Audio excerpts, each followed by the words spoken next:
मैला ढोना दुनिया में कहीं भी अमानवीय और छुआछूत की सबसे ज्यादा अपमानजनक जीवित प्रथा थी और है भी।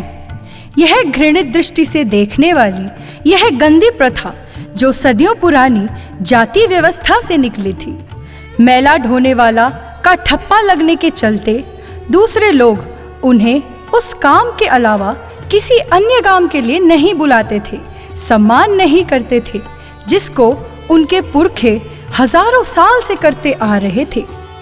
इस तरह से इन मैला ढोने वाले इंसानों को सम्मानजनक काम के अवसर को पाने के अधिकार से वंचित कर दिया गया था। कानून को लागू करने वाले अधिकारियों के उदासीन रवैये के चलते ये गंभीर भेदभाव बना हुआ था।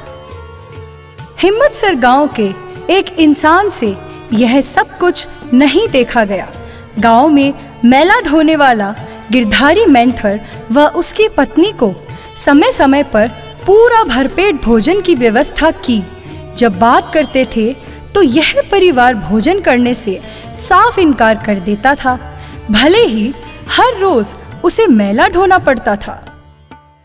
मैला ढोने के बदले में रात का बचा खुचा बासी खाना ही उन्हें हर रोज मिल जाता था, जिसको लेकर ही हमेशा खुश रहते थे। परंतु पूरा भरपेट भोजन करना उस परिवार ने कभी स्वीकारा नहीं था।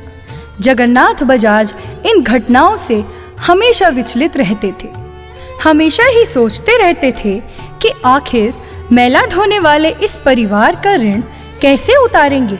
मात्र सुबह बासी रोटी साग से तो उसका पूरा पेट नहीं भरता था। इस ऋण को चुकाने के लिए सेठ जगन्नाथ की रातों की नींद में दखल देना चालू कर दिया। एक दिन की बात है कि उस गांव के साधारण सेठ ने मैले ढोने वाले परिवार को सुबह 5 बजे अपने घर आने का संदेश भेजा और उस परिवार से परामर्श करने के बाद उस गिरधारी ने कहा, सेठ साहब, आप हमारे सम्मान की क्या बात करते हैं? महाराजा गंगा सिंह भी यह ऋण उतार नहीं सके, फिर आप भला महाराजा बीकानेर से ऊपर तो नहीं है। मेहरबानी करके बात पूरी सुने कि हमारा सम्मान करने वाले इंसान को कुछ कठोर नियम और शर्तों की पालना करनी होती है। कर सकते हैं तो आपका सम्मान, दावत, भोजन हम ग्रहण करने के लिए तैयार हैं, परंतु ध्यान देवें कि हमारी शर्तें बड़े कठिन हैं। हम राजा रानी से भी ऊपर का आदर सत्कार चाहते हैं और मिलना चाहिए ही चाहिए। जगन्नाथ बजाज ने गिरधारी व उनकी पत्नी, परिवार और पूरे समाज की सभी कड़ी शर्तों का सम्मान करते हुए मानते हुए समय निर्धारित किया गया। वर्ष 1960 से 70 के बीच के किस्से प्रसंग हैं जब मैला प्रथा उठाने का ढोने के अलावा दूसरा कोई उचित प्रबंध हुआ ही नहीं था। शर्तों के मुताबिक 14 गांव के मेहनतर वाल्मीकि समाज को, जिसमें मुख्य रूप से सांडवा, डूंगरगढ़, देशनोक, नापासर, गंगाशहर, भीनासर, नोखामंडी, छत्तरगढ़, काकड़ा, इन 14 गांवों के हरिजन मेहनतरों को सादर निमंत्रण भेजा गया। आने जाने का पूरा खर्चा, वेश पोशाक, उचित चांदी के प्याले व प्रतीक स्मृति चिन्ह भेंट किए गए। उनके पैर धोए गए, साफा पहनाया गया व माथे पर तिलक लगाकर सप्रेम भोजन की दावत दी गई।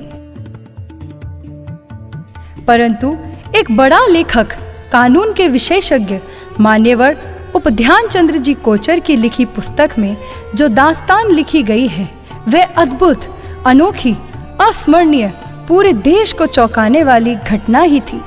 उनके शब्दों के अनुसार जिस घटना ने सारे इलाके में तहलका मचा दिया वह थी अपने हरिजन को सपरिवार और रिश्तेदारों सहित अपने घर पर भोजन के लिए आमंत्रित करना। गिरधारी हरिजन और उसकी पत्नी को अपने घर भोजन का निमंत्रण देकर उन्होंने सबको आश्चर्यचकित कर दिया।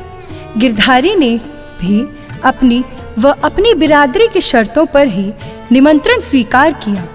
एक शर्त यह थी कि नोखा तहसील के सभी हरिजनों को आमंत्रित किया जाएगा। निर्धारित तिथि पर तहसील के हरिजन गिरधारी के घर एकत्रित हुए।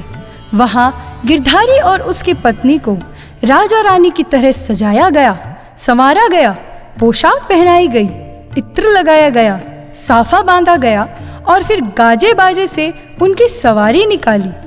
ढोल नगाड़ों के साथ आगे आगे गिरधारी राजा और उसकी रानी और पीछे नोखा तहसील के हरिजनों को पूरा जुलूस। एक अनोखी एवं अविस्मरणीय घटना।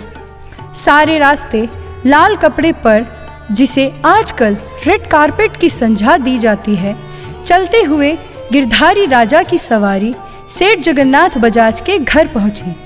क्या शानदार दृश्य था। सेठ जगन्नाथ ने स्वयं उनके तिलक लगाया, उनकी पूजा अर्चना की गई, उनको सोने के 2 झाड़ू छाजला स्मृति चिन्ह के रूप में भेंट किए गए। बाकी सभी आए हरिजनों को साफा पहनाया गया।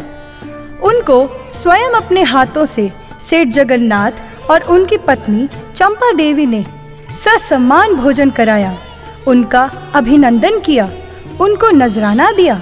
इस सम्मान की खबर गांव-गांव में, शहर शहर, पूरे देश में फैली। इसी मेला प्रथा को जड़ से समाप्त करने के लिए जगन्नाथ बजाज ने अनेक कार्य किए थे और काफी कुछ हद तक सफलता भी पाई थी।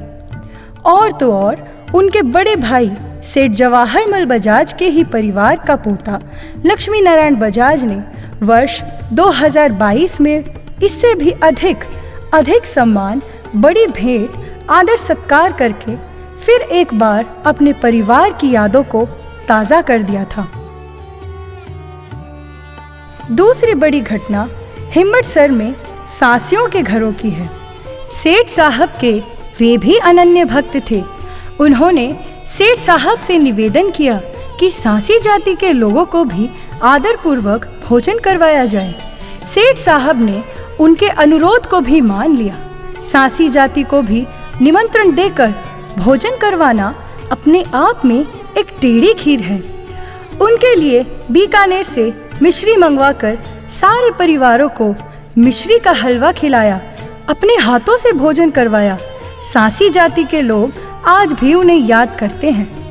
सेठ जगन्नाथ ने मेला ढोने वाले पूरे समाज का सम्मान करके पूरी दुनिया के सामने सिर्फ एक बड़ी मिसाल पेश की थी, जिन्हें यह समाज वर्षों तक याद रखेगा।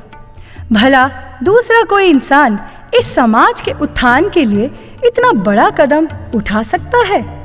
हम आज अंदाजा ही लगा सकते हैं कि उस दौर में जगन्नाथ बजाज के लिए मेला ढोने की प्रथा के ऋण चुकाने के लिए इतने बड़े पैमाने में काम करना कितना मुश्किल रहा होगा।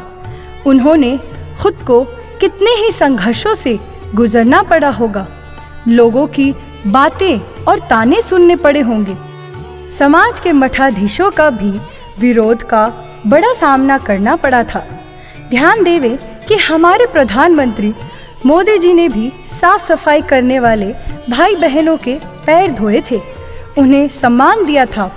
लाल किले के प्राचीर से इस विषय पर बहुत कुछ देश के नाम संदेश भी दिया था।